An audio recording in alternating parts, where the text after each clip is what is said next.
નમસ્કાર દર્શક મિત્રો, આપ નિહાળી રહ્યા છો N24 ગુજરાતી। તો નજર કરીશું આજના મહત્વના સમાચાર પર।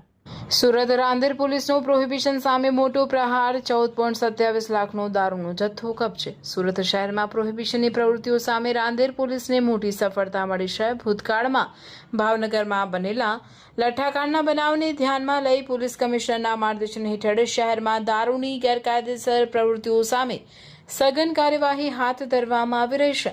રાંદેર પોલીસને મળેલી બાતમીના આધારે રામનગર વિસ્તારમાં આવેલી આનંદ મંગલ સોસાયટીના ઘર નંબર 20માં દરોડો પાડવામાં આવ્યો હતો। પોલીસે સ્થળ પરથી ભારતીય બનાવટના વિદેશી દારૂની અલગ અલગ કંપનીની નાની મોટી બોટલો તેમજ બિયર ટીન મળી કુલ 5508 નંગનો જથ્થો ઝડપી પાડ્યો હતો।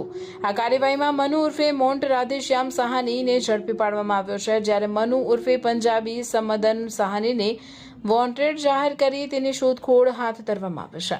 પોલીસે દારૂ અને બિયરના જથ્થા ઉપરાંત એક મોબાઈલ ફોન તથા એક એક્સેસ મોપેડ મળી કુલ ₹14,27,297નો મુદ્દામાલ કબજે કર્યો છે। પકડાયેલા આરોપી સામે રાંદેર પોલીસ સ્ટેશનમાં ગુજરાત પ્રોહિબિશન એક્ટ હેઠળ ગુનો નોંધવામાં આવ્યો છે। આરોપીનો અગાઉ પણ અમરોલી, રાંદેર અને પાલ પોલીસ સ્ટેશનમાં વિવિધ ગુનાઓનો ગુનાહિત ઇતિહાસ હોવાનું સામે આવ્યું છે। આ સમગ્ર કાર્યવાહી પોલીસ ઇન્સ્પેક્ટર ટીબી પંડ્યા તથા પોલીસ ઇન્સ્પેક્ટર યુબી જોગરાણાના માર્ગદર્શન હેઠળ પોલીસ સબ ઇન્સ્પેક્ટર બીજી વસાવા, પીજી ગોહિલ અને રાંદેર પોલીસ સ્ટેશનની ટીમે કરી હતી। પકડાયેલ મુદ્દામાલ ભારતીય બનાવટની ઇંગ્લિશ દારૂની બોટલો અને બિયર ટીન કુલ 5508 નંગ, દારૂનો જથ્થો કિંમત 13,62,297, મોબાઈલ ફોન કિંમત 30,000, એક્સેસ મોપેડ કિંમત 35,000, કુલ મુદ્દામાલ કિંમત 14,27,297।